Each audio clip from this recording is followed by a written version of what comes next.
Those of you who don't know me, or maybe new to the room, I'm Haig. I'm a Ghanaian. I'm a strategic advisor, a CEO of two companies, one in the UK, one in the US, and I'm a podcaster. And I would like to welcome everyone here today for this very insightful session. Very excited for today's conversation with our special guest, who is live. Here I am. Is live, is breathing, is kicking. Live in our studio in London. He's an advisor, a director, and a founder, Rory Broomfield. Rory has worked in the City of London, Westminster, and the West End for a range of enterprises in the financial, political, and strategic or strategy consulting worlds. He's also worked for a number of MPs, including a former Prime Minister. We're not telling you which one. Maybe he will. And is a co-founder of two global businesses. Well done for that. He has also spent over a decade working in communications, marketing, public policy and affairs, international trade and development. A really impressive portfolio of work and some really interesting industries that you work in, Rory. So I can't wait to jump in on that. So thank you for joining me today. Oh, my pleasure. And great to be here. Let's get started. If that wasn't already enough, let's just get started with a bit of your background, because you seem to have dabbled in a lot. So how did it start? Maybe just give us a bit of a background story. Well, in a way, it started in the city. I joined a executive search firm called JD Haspel, a really great guy, James Haspel, who basically did his thing at Russell Reynolds, which is a very large executive search firm. And he said, I can do frankly better, and he did. I joined him back in the heady days of 2007, 2008. Obviously, the world changed quite rapidly, and then I had the opportunity to move into the wonderful world of Westminster, and that came about with Theresa May. So, spoiler alert, that is the former Prime Minister, which I had the pleasure of working with for a limited period of time before I went on to working for other members of Parliament, including the current chairman of the 1922 committee, Sir Graham Brady. And that was a wonderful time, which led me to the, again, wonderful world of political pressure grouping. And I was director of a company called the Freedom Association, which was set up in the 1970s by the founders of the Guinness Book of Records, the McWhirter twins, and has been campaigning for personal freedom ever since. Now, with regards to my business career afterwards, I was headhunted to front and be director of a fund in a hedge fund, which focused on infrastructure development and infrastructure development around the Commonwealth, which led to me setting up with the then fund manager a risk consultancy and a strategic consultancy based around infrastructure, finance and development as well. And that led to all sorts of other exciting things, including to further ventures, which includes a translation company, which is very active and will be more active in the next quarter. More about that soon. I can talk about that another time if you'd like. And this marketing and strategy consultancy, which has a whole range of UK SMEs and family offices on its books, crossing a whole range of industries, whether it be travel, whether it be energy, and I also have a tailor on the books.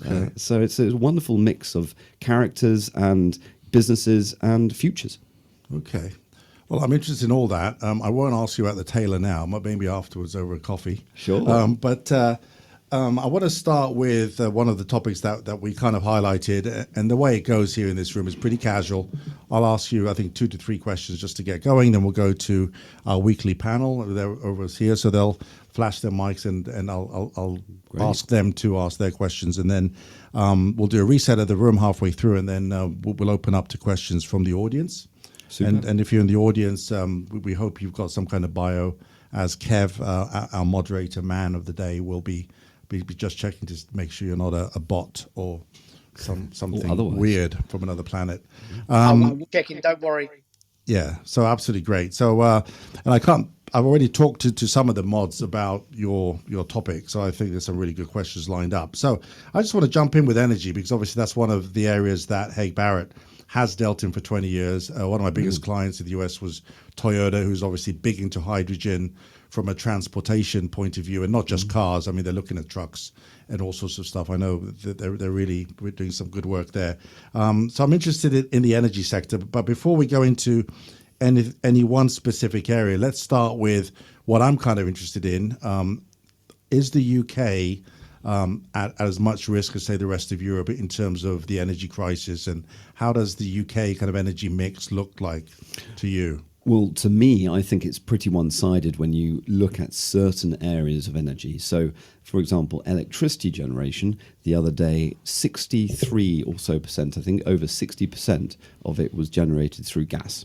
And given the current fluctuations in the world market on the Ukraine border and the issues dealing with that, of course, that's a huge exposure for the UK when it comes to a energy mix that's balanced and provides for the long-term energy security that the UK can achieve. Okay, so does that mean we need to put some bicycles in the studio so we can kind of create electricity once a week while we're broadcasting, or do you think that we have enough? Well, it'd be multitasking, definitely multitasking on that front. Well, we do have alternatives, of course. There are, if you have 63% being generated of electricity being generated via gas, you obviously have 37% by other means. But for example, only 1% of that is wind. In broad terms, or as was the other day. Solar in the UK, probably not the one to go down. If anyone has lived in the UK for as long as I have, you don't see a reliable source of sunshine coming through. But you also have the hydrogen elements of this with the new markets coming in, and also energy through wind, not just wind, through the sea, through natural the oceans and the tidal energy generation, which is developing, is still in its infancy in some respects, but can also provide that element of renewable energy, surpassing, of course, oil and gas. Do you have, as I said before, I pass on to other, I'm interested in nuclear, so do you have any views on nuclear and what the UK can do, should do? Well, nuclear, I am fully supportive of the nuclear energy side of things. The power plants were relatively recently renewed, and many of them under the Blair years. But of course, these need to develop further, and with innovation in that industry and others, it can provide greater capacity for the UK. Yet there are also easier wins, shall we say, because nuclear power stations obviously cost a lot of money to set up. They cost a lot of money to upkeep, and there's also the element of potential security issues around the running of these power plants. So shale gas, wind, tidal, all of these elements, including oil, should be in a very diverse mix to allow for consumer choice and the lowering of prices for consumers when you have shocks in the market like we've experienced over the past month. And in terms of the UK having the kind of the right platform of resources and people to kind of develop these industries, do you think we have that level of technology, the ability to kind of do that kind of innovation? We do to some extent. As you mentioned earlier, energy provisions in Europe and comparison between the UK and other parts of Europe. France, in terms of nuclear, is far more, I wouldn't necessarily say advanced, but they have far greater capacity. And their energies, firms like EDF, specialise much more so than we do in the UK. Now that expertise is effectively being onshored, shall I say, through Hinkley Point. So EDF are going to be taking a big role in the running of Hinkley Point, which is a new station being developed as we speak, at great cost to the UK taxpayer as it stands. Hopefully, of course, we'll make the energy back from that and be able to provide choice to lower prices.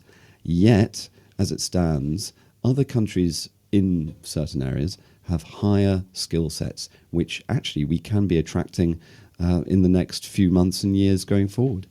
Right, brilliant.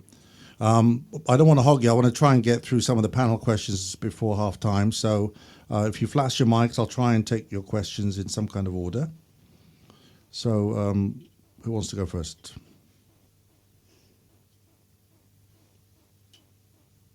Great. Well, while they're, I don't know if the flashing's not working or if they're all asleep, but what's that? Oh, okay. Abigail's got a question, and she's here in the studio with me. So, Abigail, over to you. I am so excited to be here with you, Rory. I could listen to you talk all day. We had a conversation earlier about crypto, and I'm sure we'll get on to that as the episode goes on today. So my question is really around a lot of the work that Haig Barrett Partners does is to do with uncertainty and this whole black swan idea, and how businesses can remain agile in these times where it's very, very hard to predict. So from this point of view, what are your thoughts around how businesses can think about things like, obviously, the immediate energy crisis, it just came out of nowhere, and to help them to plan for these things going forward? What advice are you really giving to people? Well, that's an excellent question. Of course, businesses come in all shapes and sizes, and some over the many years I've experienced, had experience in the energy sector, have gone so far because they have the capacity to even onshore, if you view that word, wind farms onto their land. But I appreciate that that's not everyone's ability. Every business doesn't have a farm yard or a piece of real estate that they can give over to their own energy generation, albeit that could be an option for some businesses going forward in the near to medium term. I would say the vast majority, if they're built in built-up areas and the like, can take out hedging strategies. So there are a number of financial instruments and financial firms that can provide that. Also, energy firms and new energy firms coming on the market, some specialising in renewable energy, like Octopus Energy. I don't get paid by Octopus. This is not a paid advertisement, but it's just an example of energy firms that specialise in a type of energy provision and generation. So in terms of a hedging strategy for companies themselves, they could even take out a number of different policies so that they can ensure that they have consumer choice and the lowest prices going forward. So traditional businesses are investing in this kind of technology to kind of hedge their bets, as you know. Some are, yes. I remember, so I did a secondment when I was at Warwick Business School all those years ago with E.ON, E.ON being the German energy provider based in the UK, based in Coventry, at least it was then. And they were looking for clients and generating themselves a lot of innovative energy provisions to help very large businesses, as you can imagine, mitigate the risks of energy fluctuations. And through that investment in technology, then it was clean coal. I don't know whether it is so much now, but other businesses have obviously taken on that mantle and have innovated within the market itself over the course of, goodness me, that would be 16, 17 years. So you now have a lot of different options in the market. As I mentioned, a number of different energy companies specialising in certain areas. Mentioned to Haig earlier about EDF. They obviously have a lot of energy provision through nuclear, and the renewable energy through Octopus. E.ON have a sense of a certain type of energy as well. With UK regulation, though, which I can talk about forever in this particular market, there is an element of favoritism towards renewables because of their net carbon zero, the government's net carbon zero aims, and the penalising companies who seek oil and gas extraction and futures. So much so that I read from John Redwood that home extractors of oil and gas actually are charged effectively double corporation tax. So if they are home producers, according to John, I hope I'm not misquoting him, John Redwood being an MP for Wycombe, he says, Woking, not Wickham, that's Steve Baker. The idea is that these home producers are being overly taxed, which is obviously a disincentive. So it's moving the market in a certain way. It's government incentives to do so. Whether that's right or wrong, we could discuss. I could go on forever, as I mentioned, on this. No, brilliant. But there we are. Fantastic. Thank you. Great. Well, I want to ask you a question on the subject we talked about the other night, which was crypto, and I found it a bit wacky that you've got your hand on a lot of things, and then you had some pretty interesting things to say about crypto. Yeah, well, so absolutely. It's another subject I can go on I know. for. And this is a developing market that's really exciting to monitor and also to dabble in as it stands. I wouldn't advise people to put their houses into it because it is a developing market. It's rapidly developing and evolving along with other businesses and markets which will support its development. But right now you have, and I should say this is based on my experience of this, is based on a client of mine who's been very active in this space, and I've done some public affairs work and other market research work for him and his companies. The element here is crypto is going into a new space, relatively new space. It's called DeFi. Which allows for the crypto coins to be effectively used as financial instruments to invest in other markets and other sectors. And in the creation of new coins, in some cases, they actually pay a dividend. And so they are effectively becoming like stocks in a market where you are guaranteed a 3% return or 4% return or whatever it may be. And so it's not just the weird and wacky idea of this encryption code that's super sexy to a few nerds who are tech guys in California. It is actually usable across sectors and can produce capital for startups, for established firms to enable their business activities and also to help them meet short-term cash flow needs and otherwise. Thank you. I think we might have some follow-ups on the crypto, but if just going to check if there's any questions from the panel. If not, I'll go ahead. And so we got Kurt first and then Melissa second.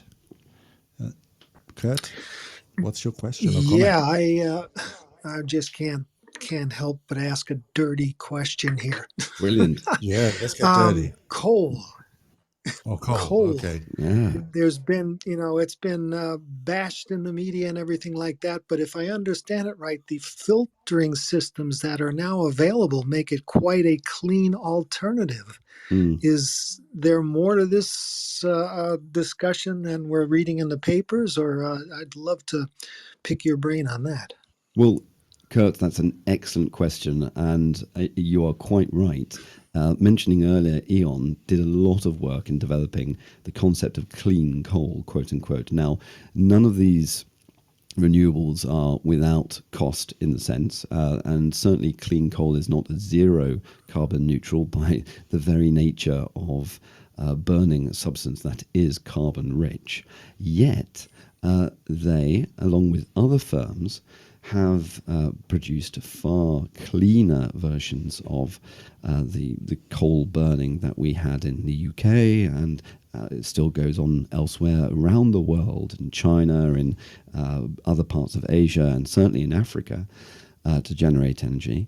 And so basically what we've had in the UK is an EU diktat over the many years that the UK was part of the EU, to unwind its coal trading and unwind its carbon emissions in broad terms. And as a result, that's disincentivized a lot of companies from putting further research into making carbon-rich quantities like coal cleaner and more efficient. And as a result, we have cleaner coal than we once did, but it isn't as clean and as user-friendly, so to speak, as it would possibly otherwise been without those regulations. Excellent. Kurt, does that answer your question? Yeah, it sounds more forgive me, political than it does environmental, but maybe there's no, the boundaries are sort of getting a little bit, Well, yes, talking about how can I say it? regulation. Apologies, Kurt, for not picking up on the environmental side. Obviously, the energy policy in the UK, EU, and elsewhere is across all energy and a lot of energy sources. And certainly in the UK, there has been, given the EU regulations in former years, a disincentivization for companies to invest in clean coal, and an incentivization for them to invest, given UK taxpayer subsidies, in other forms of energy provision, including wind, including, well, as I mentioned, tidal earlier, and actually in some respects, including nuclear. You have a policy-driven, a policy drive to cut out the carbon, in effect, and as a result, the amount of coal producing areas in the UK has really, really dwindled, because basically government agendas have ensured that basically there's no extra investment or real interest in that space. Yeah, yeah. That's, I, you answered my question. Brill, thank you. Thank you. I think from the environmental side, Haig Barrett, we used to have a sustainability division about 15 years ago in Los Angeles, but in the end, we didn't pursue it because we were too early for LA at the time. The sustainability stuff was big in Europe. But I was going to say, I mean, the issues you get, I think people tend to have a binary thinking, which is this is bad or this is good. And in the end, the way I see it is there's stuff that's better and there's stuff that's worse. And that kind of mix is dependent on what's available and what price it's at. Because, most of the populations in most of these cities will not pay 5 times for energy. And probably they will not freeze to death, or they're not going to want their grandmothers to freeze to death. So again, it's a balance and it's a mix. And I think, a gas was really attractive. So, coal or even clean coal came very unattractive, and in many cases with the way politics goes, it's nice to make things either good or bad, and you're on one side or the other. But I think again, it's basically going to change now. I would think if the price of gas goes up to a certain point, it's going to be a lot cheaper to then invest in other things, and the environmental offsets by going back into clean coal or even fracking, which we haven't talked about, might again be rather attractive, because it's going to be better than most of the other options. Yeah, yes, and of course also more available, in broad terms, and in some cases there aren't the pipelines and the basic infrastructure to service some of the newer, and even in the case of coal, the more established but unsexy, or not particularly sexy forms of energy provision, but those can be developed and quickly recovered if necessary. And I think it's for the UK government to provide a clear policy on developing the infrastructure. So, as you say, Haig, there is that balance. There is the energy mix that can allow the market to work and not impede it through over regulatory reach. Yeah. I just realized Melissa was waiting for her question. I want to come back to fracking, though, and get your view on that. But Melissa, let's have your question. Welcome. I actually got a picture with your book in New York, which I still have to post on your Instagram because I was reading it in the lounge last week. So, Melissa. Fabulous. Everyone in the lounge was saying, who's the author? We want to meet them. I said, she's in Wales. I could the next flight I can be on there, Haig. It's not a problem at all.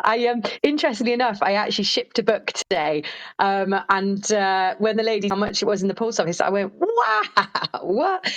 So that means there's going to be 2 copies of my book definitely in New York within the next couple of weeks. So thank you for that. Rory, it's brilliant listening to you. You've got so much to share with us, and the insights that you're sharing today are absolutely fantastic. So, as you know the market and the area and the industry so much more than us, if you had the power to change anything in the energy sector tomorrow, what would it be? Ooh, Wow, that's an offer and a half. Isn't it? anything. Well, do I have to take one thing, or can I give you a shopping list? I'll stick to one. Well, So well, maybe like 2-3 priorities would be is acceptable by me if Melissa's okay with that. yeah, sure. Rather than Yeah, one, but yeah. I'll allow it. Well, there's an over-reliance in the UK on carbon trading systems and regulations. So reducing the regulations in that regard would be a change in the energy system that I would promote. So over regulatory reach, I would make it easier for energy companies to actually produce the energy and have the incentivization to create and to update and to maintain the infrastructure to allow that energy to get out into the market. Secondly, and I think this is what we might be talking about next, and I, again, can talk about this forever, is fracking and shale gas. Now, I was reminded of a book that I co-authored a few years ago now called Cutting the Gordian Knot, which was runner-up in the Institute of Economic Affairs Brexit Prize. Wow. Now, that gives a really good insight into the shale gas potential in the UK. And I'm not saying it's a silver bullet. It won't solve everything going forward in terms of energy policy. But there is a moratorium on shale gas and an active regulatory desire by government to fill in or plug the shale gas wells, which would destroy that potential shale gas provision forever.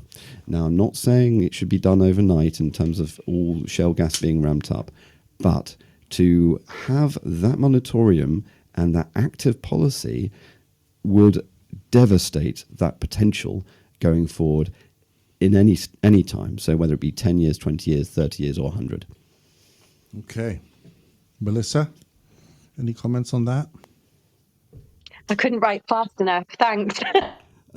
Okay, well, I I'm would now just going to say, go off in and short, look into it. I think one of my key... Go on. well, I would say, in short, for the second side of things, the second point I raised, in terms of fracking, I would lessen the moratorium. I would allow for further exploration and investment to be pursued. Brilliant. Thank you so much for your insights. One thing I'd say on the word and the language of fracking, I think whoever named it, how it got named, I don't think that's a great thing. But anyway, I'm interested to find out more. yeah, Thank fracking, you. I mean, with some of the Welsh and Scottish accents, it's hard to know what they're actually saying. Especially I've worked in the oil industry and they swear a lot. So it's kind of, you've got no idea down the pub what they're talking about because they're either swearing about something or having a technical conversation. But anyway, we won't go there right now. I think it's time for a break. I think Kev can give us a little reset of the room.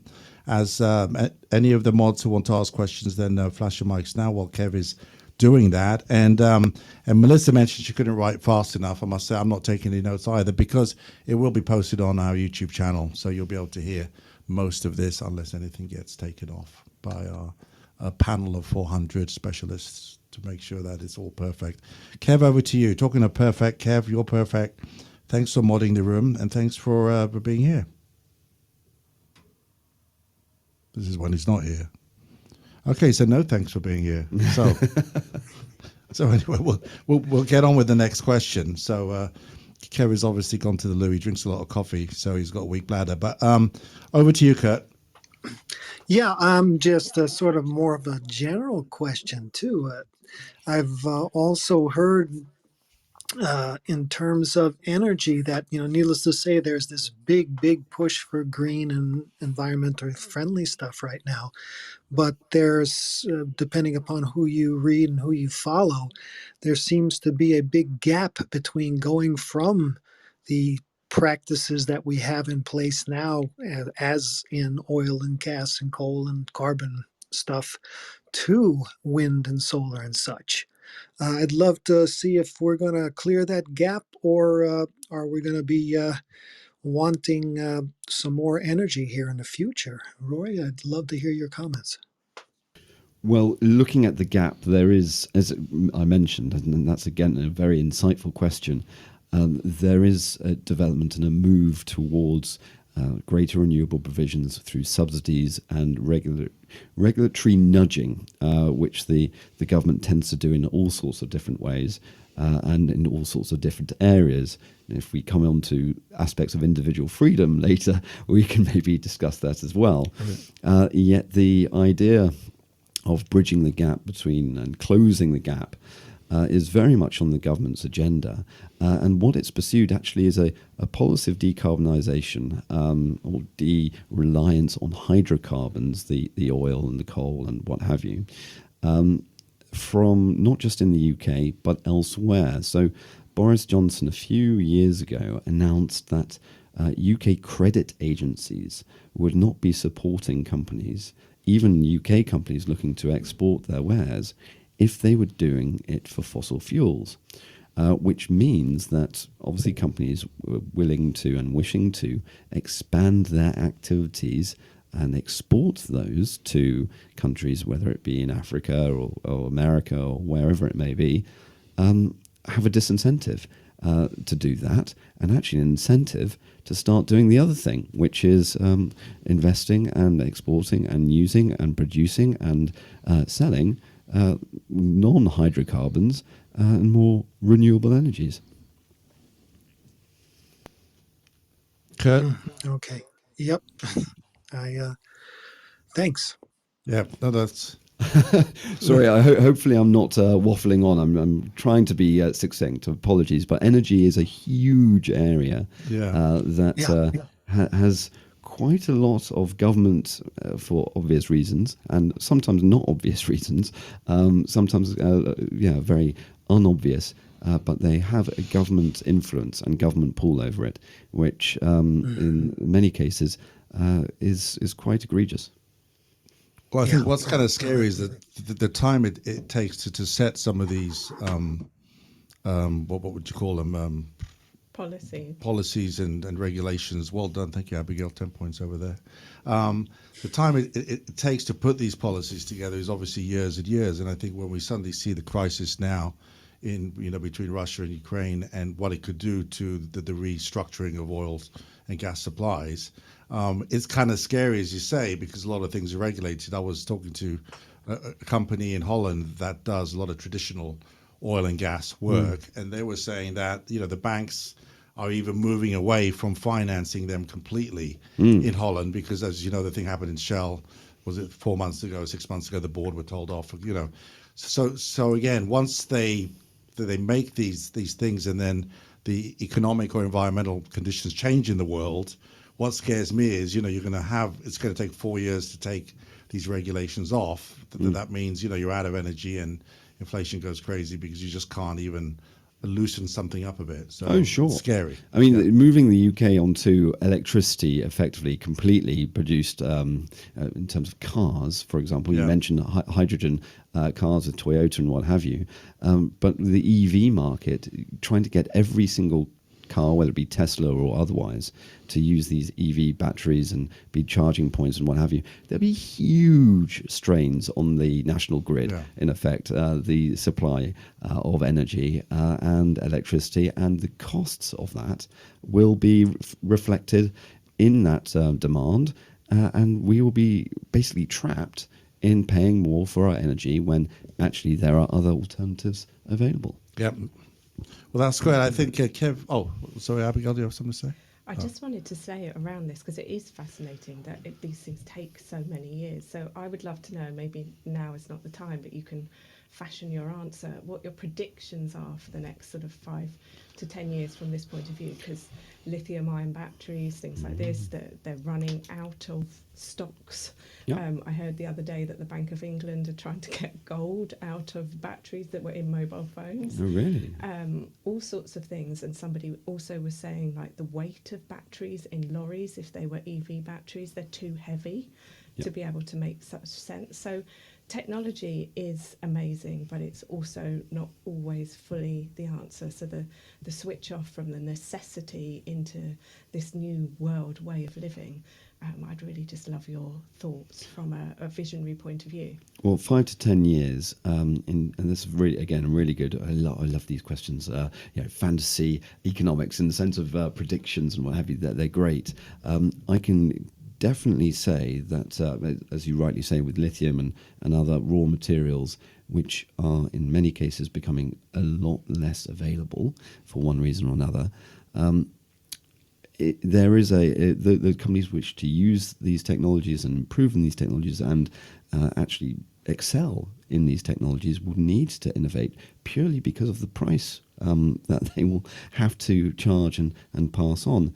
And it's not helped by the government's, again, desire for net carbon zero, which I don't think will change given the current UK's political environment. So you can see that in the next 5 to 10 years, it will probably be, as it stands, a bit of more of the same. Unless there is a straw that breaks the camel's back. The idea that the UK, along with other countries, move towards net carbon zero by 2050 and meet certain demands by 2030, it means that ultimately there's that push pressure, that real, it's not just a nudge, it's a shove into that direction, in that direction. So in terms of politics and policy, it seems, at least from now, to be more of the same, and it will just continue to increase the pricing that consumers will pay. I love that. And can you sort of see this interplay between working from home and being less reliant on travelling to get to places, that perhaps things like this might be the way that they start to almost... people have talked about carbon passports in the past. Could you see this becoming something? Well, it's a very good point, but if no one's drives, for example, and you may not then use your an electric car or petrol car or whatever it is, you're still at home using your kettle and using your a washing machine and otherwise. So there's a huge then pressure or shift on the energy demand. And so, you may win on one side. You can get to work for those who will be still driving, and the delivery vans and what have you may find it slightly more efficient, less traffic. But on the other side, the energy consumption will still be there. Yeah, I guess it's that adage of the robbing Peter to pay Paul. Yeah, I mean, very ultimately, good. everybody's having to face the reality of reduction on all levels. I mean, I've often thought about that too in the summer, and especially in London when it was really hot. It's a lot easier to put 2,000 people in our offices in Paddington than it would be to have 2,000 people at home who now can't work in the house because it's too hot during the day. Whereas again, most people go to work, they don't need air conditioning right now, and it's the same in the winter. If they've got to heat all those houses all day, it starts to put a lot of pressure on versus sending the kids to school and then you go to the office. But I want to take a quick break here. Kev is back from his break, so he's unionised, so I have to give him a 40-minute break every 20 minutes. So Kev, welcome back. That was a very polite way of saying I went to the toilet. Okay, well, I guessed it right. Okay, I'm only kidding. Yeah, Anyway, and then when I come back, I'll welcome. do more questions. Yeah. Let me talk. You've given Talk, me the man, chance talk. now. Let me talk. Talk before your next bio break. Hello, everyone, and welcome to Haig's Business Winners. I'm Kev Orkian with a purple jongler's background. And thank you, each and every one of you, for coming and joining this wonderful room every week. We talk about fantastic things to do with innovation, business, and a great interview today with Rory Broomfield. So thank you so much, Rory, for being in the room as well. So let me just introduce everyone that's on stage, and please do follow each and every person on the stage because they have so much to give, so much education, so much advice. You'd be a fool not to follow them. So we start off with our main man ourselves, Haig Barrett, with a turquoise background, a very good-looking man in a purple shirt. He's our main man of the room. This is his room, and he shares it with each and every one of you every single week. And he's a trusted advisor and a co-pilot to C-level executives driving growth and transformation. Then we've got Abigail Barnes, the beautiful voice of Abigail, who is a time management author. Now, if you haven't read the book, seriously, go to her profile, go to her Instagram, click on the links and buy the book. because it is absolutely amazing. Then we've got the fantastic Kurt Larson. Thank you. Each and every week that man comes into our room and talks about everything to do with educational consultancy, executive coaching, workshop leadership. Thank you, sir. Sarah Flindle. She's a lovely, lovely lady who's the Chief of Staff at Haig Barrett Partners and always in the room, always here supporting us, as is Paul Vatistas, who is absolutely wonderful and a great educator actually of many, many different things. And to do with business, and he's a very trusted advisor as well. So guys, do follow him. Then we have the beautiful Sharina Joshi. She's a social media strategist and the lady that's behind much of Hagar Maganian's kind of advertising that happens on Instagram, Facebook, LinkedIn. She's the main lady behind all that. Then we've got Melissa Kuran, who I first met probably about 8 months ago. She's the CEO and founder of Modern Mind Group. She's an awesome human being. If you're not following her, you're a fool. Please do. And we got Shehi Liz Carew. This man is just, well, he looks, I say this every week, he looks like one of the princes from Coming to America. The man is absolutely wonderful. The founder and CEO of Oculus Group, an angel investor. And he was actually one of our guest speakers last week. So everyone in the audience, Stefan, Rita, Mohammed, Brian, Heather, Marina, Clive, and Evelyn. Clive has put his hand up, by the way. So guys, if you want to bring him up onto the stage, that would be amazing. He's obviously got a question to ask. So Clive, thank you for putting your hand up there.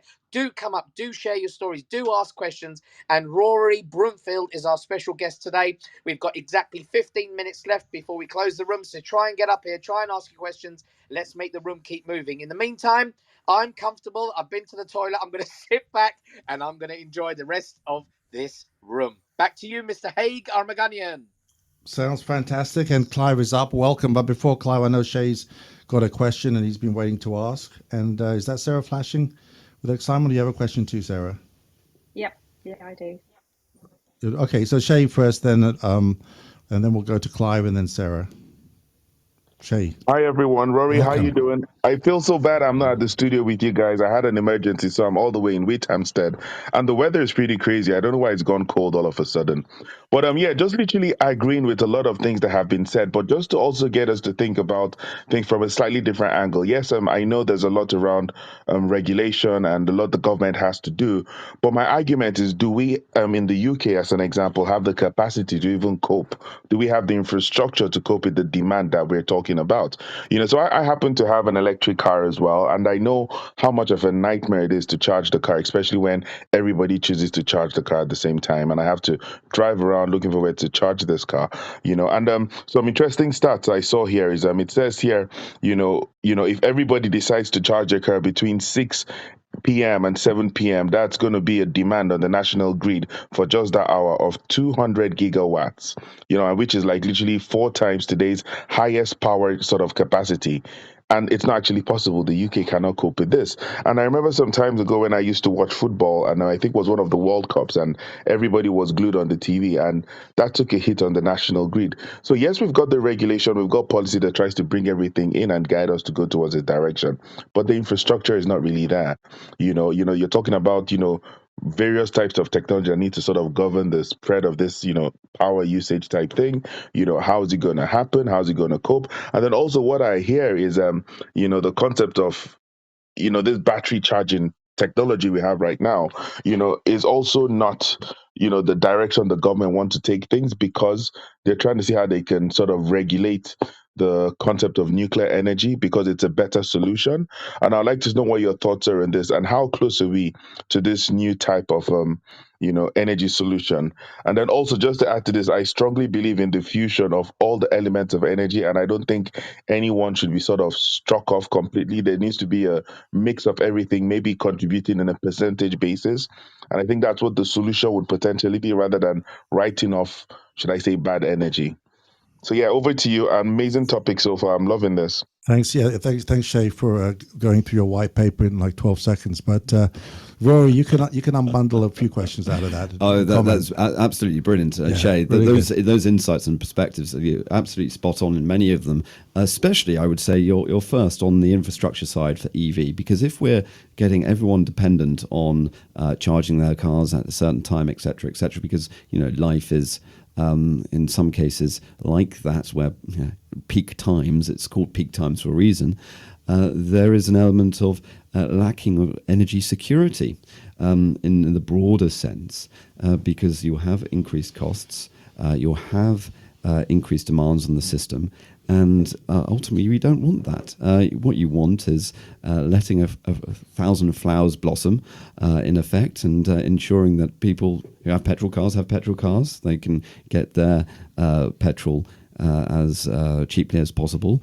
And same goes for EV and otherwise. You have a marketplace that is diverse and meets the demands of the range of consumers that are out there. That not everyone wants an EV car that they will have to replace every 5 years or whatever it is.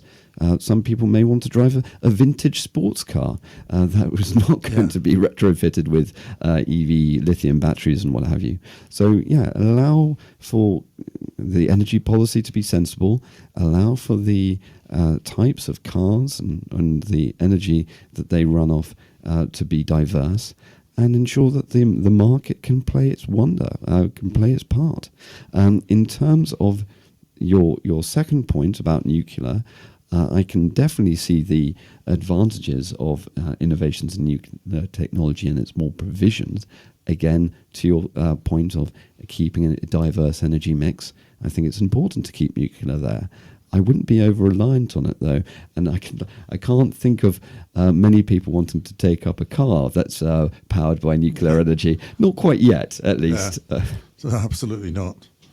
Well, thank you, Shay. Are you happy with that? Oh, yes, very well said. Thank you so much, Rory. Right. Well, thank you, Shay, as well for jumping in there. And Clive, welcome. You've got the party hat. That means you're new to here, so maybe just give us a couple of minutes about your background and then your question. You have to unmute the mic, Clive, which is on the bottom right of your screen. Okay. So anyway, while you're doing that, maybe you do a practice run while I go to Sarah for your comment or question. Sarah, please. Hi, Rory. I was just wondering, because it's been so interesting hearing everything that you've been talking about the present and slightly in the future. But if we were having this conversation with you, say in 2030, how do you think you would be describing everything to us at this stage, and maybe future plans, and maybe where we've got to? I know it's going to be probably quite a tricky question, but could you give a rough summary of where you think we might be at that stage?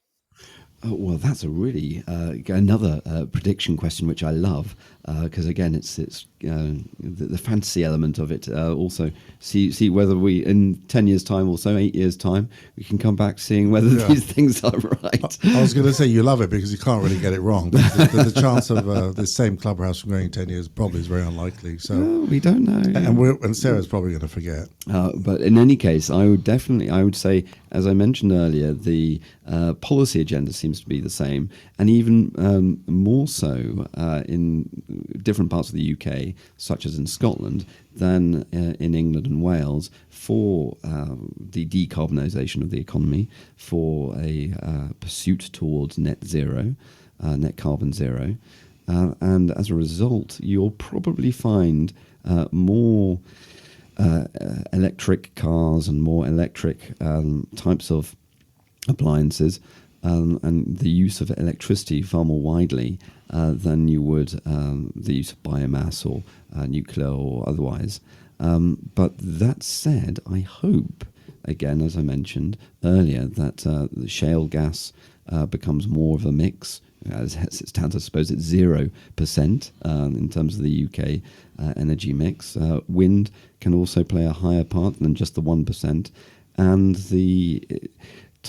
again, if it's 60% or so, that's gas continuing across winter and beyond, that will probably reduce. And I hope it will, because we need a more sustainable mix of energy for, again, the energy security of the wider nation. Yeah, and I think we'll probably be better organised not to lose so much energy. Some of the newer houses being built are absolutely fantastic, and people may get organised with their cities, so you don't have people commuting an hour and a half to work. So you might have more kind of clustered offices, so people can cycle and walk. I find it very funny on the tube now. They keep saying they run through which tubes are running on time and stuff, and they say, well, if you can, cycle or walk to work. Do you know what I mean? I just found it funny because obviously the tube, they're trying to talk you out of taking the tube. They're like, why don't you just get a bike? Do you know what I mean? So, or a more energy efficient home to right. just sit in and do your work in. But Sarah, did that answer your question sufficiently? Yeah, absolutely. No, thank you. And I'm going to make a note and I'll ask you in 2030 where we've got to. So we'll all be back here 2030. So, thank you. So has Clive got his sound issues up and running, or not yet? Okay. Paul, did you have a question? I couldn't tell if I saw a tiny blip or not.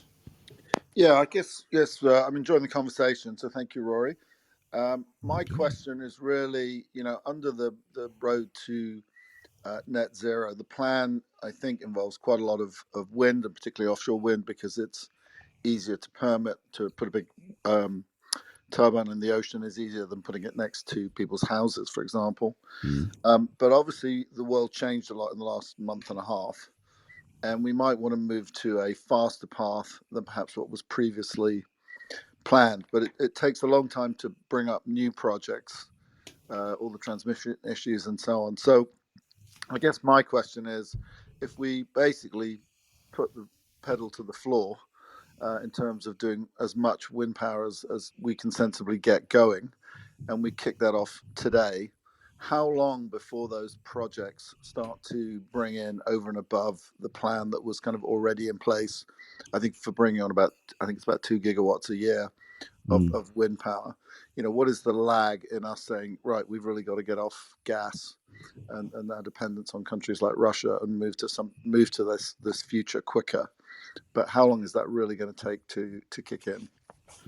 Well, that's actually not just the $1 million question. That's the $100 million question. A really good one, because this is really quite topical right now. A number of members of Parliament in the UK, Parliament in Westminster, are lobbying the government and have lobbied the government to provide greater subsidies for wind power, wind generation. And there's a net zero strategy group, net carbon zero, that is, strategy group in Parliament that's pressing the government on this to provide further subsidies. The question is whether or not those subsidies will work, a big question mark, in incentivizing more investment in that area to, as you rightly say, meet the government's own objectives. If that is to happen and for it to work, then I would say, again, 5-10 years could be the lag time, providing there is further innovation in the market. And there is really exciting ideas with wind turbine and energy generation, and including floating platforms, which is quite an interesting idea. You can read up on it. I think the FT did a profile quite recently on floating platforms, or at least articles referring to it, where the wind turbines themselves would be drawn to areas of high area of wind. So again, I suppose creating more efficient energy provision and generating energy to meet that target. But I would say broadly a 5 to 10 year path might be the lag time, as you ask it. And I hope it's sooner. I hope it's sooner for the other targets to increase energy capacity and efficiency, and producing that energy mix that also, as I mentioned earlier, leads to greater energy security and lower prices. Brilliant. Great, thanks. Good, and then we're nearly out of time here. I do have a message from Clive, as he's new and he couldn't get the microphone to work. So Clive's comments, and thank you, Clive, for sending me a message on the back channel, was he was basically just saying about the fracking. Lucky we didn't have the same attitude to coal mining and its environmental damage. Otherwise, there would not have been an industrial revolution. Good point. And yes, fracking has a cost, but again, if it means getting on with things at some point, like I said, it comes back to the balance. What other options you've got? And so thank you, Clive, for that comment. And we have a lot of shale gas underneath the UK. I think the Bowland shale gas study in 2013 gave an estimate of 180 trillion cubic meters worth of gas, if I'm quoting from memory, that is a long time ago, with potential for over 200 trillion cubic meters. So if I'm right in those measurements, and do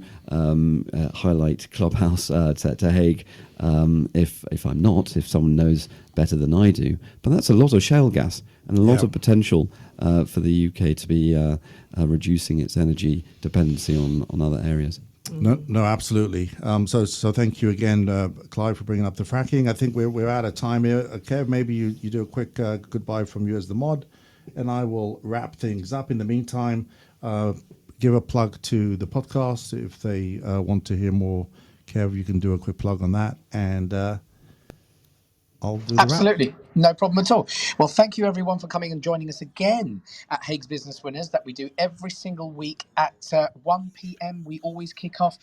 So please do come and join us every Thursday at 1 p.m. here at Haig's Business Winners in Clubhouse.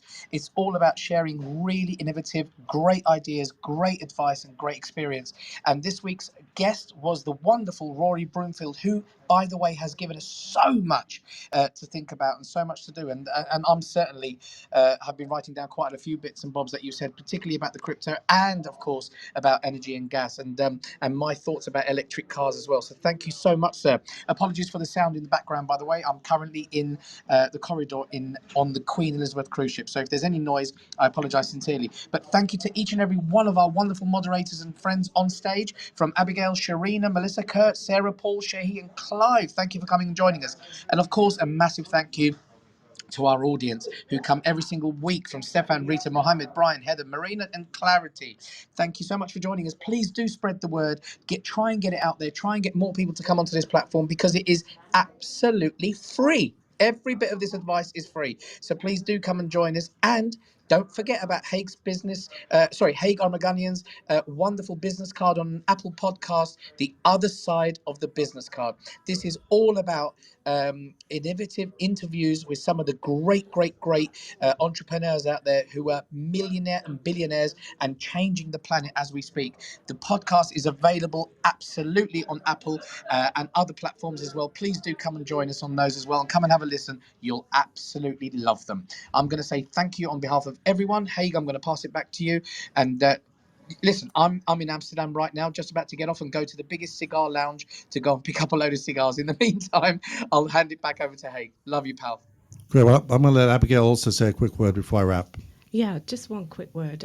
Rory has shared so much with us today, but he has a wealth of knowledge. We've pinned the link to him, so if you click on the link in the top, then you can connect with him on Clubhouse.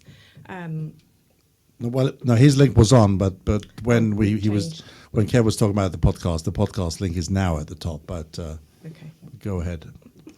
Well, if you want to connect with Rory on get in touch with Haig. I'm on LinkedIn.